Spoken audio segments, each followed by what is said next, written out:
Let us now try and explore bearer token authentication using Bookstore API in Postman.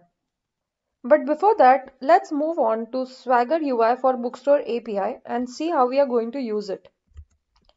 So here we are in the Swagger tool for Bookstore API. In the account endpoints, we have an API to generate token, account v1 generate token. What it does is it asks for username and password, and in turn it returns us a token generated. So if you remember, bearer tokens are usually used to establish who the user is. So when we are passing username and password, we are telling that information to the server, and now that the server knows who the user is, it can give us a token.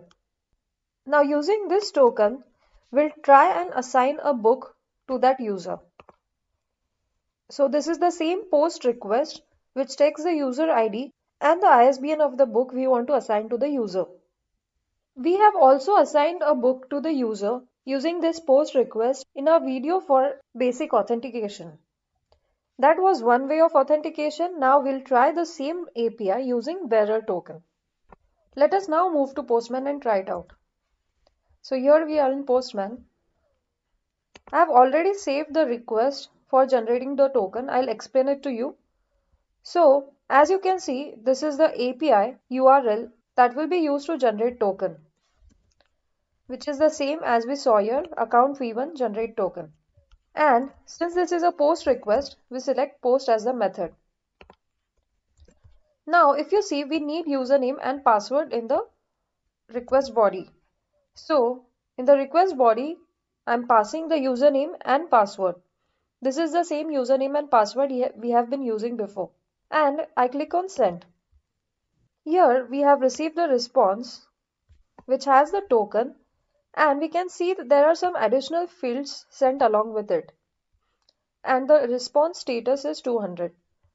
So this is the token we'll be using to assign the book to the user. Let us briefly understand what these other parameters are. Now this may differ from server to server implementation, but usually the concepts are pretty much the same. So we'll just try to understand the concepts here. First of all, there's an expires parameter which has some time mentioned in it. Now what this means is this token is valid only until this time. After this time has passed, if we try to use the server using the same token, will not be allowed. Now this is again an additional security measure. You remember how when you're logged in on the browser in some server and after some time it prompts you, do you still want to stay logged in, or you will be logged out after 15 seconds of activity.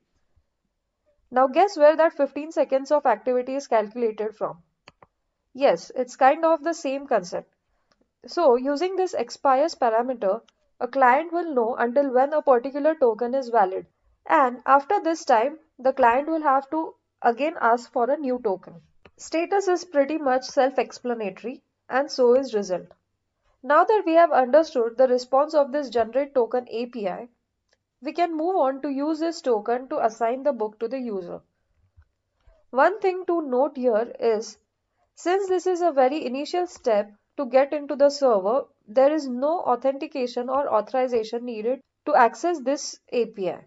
And hence we have not passed any authentication or authorization parameters over here. So let's move on to use this token and assign the book to the user. To assign the book, I'll open the assign book to user request that I had saved before when we have tried it using basic authentication.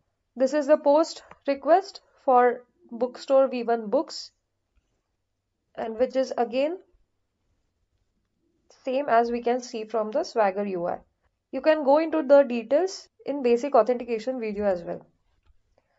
So here I have the request constructed already, where the user ID is the ID of the user that we had used to generate token, that is test user 2020. This ID we had received when we had generated that user, if you remember. And I'm trying to assign one ISBN to this user. How to obtain this ISBN? Again, you can refer the basic authentication video for more details. But basically, we had just queried the server to get a list of all the books which is the getBooks API, and selected a random book ISBN to assign to this user. So here we have the request constructed in accordance with what is required. Now let's move on to how we can use a bearer token. So let's go in the authorization section.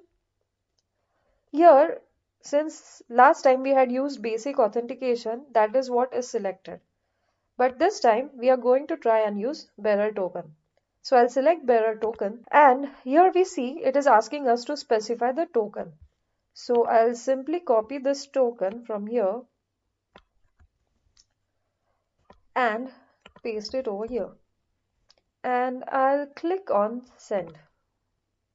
Now if you see, we get a successful response, that is 201 created, and the book is assigned to the user. Now you may think, what about the bearer keyword that I have been talking about? We have not mentioned any bearer keyword over here. We have simply specified the token. So Postman takes care about this bearer keyword since we had selected the type bearer token in authorization section. If we move on to headers, we see that it has automatically added authorization key with the value bearer and the value of the token. So it automatically took care to add the keyword bearer in front of the token we provided since it's a standard. And this header was passed on to the server, and that is why we received a successful response. So that's it for bearer token. I hope you have understood in which case we use bearer token and how to use it using Postman.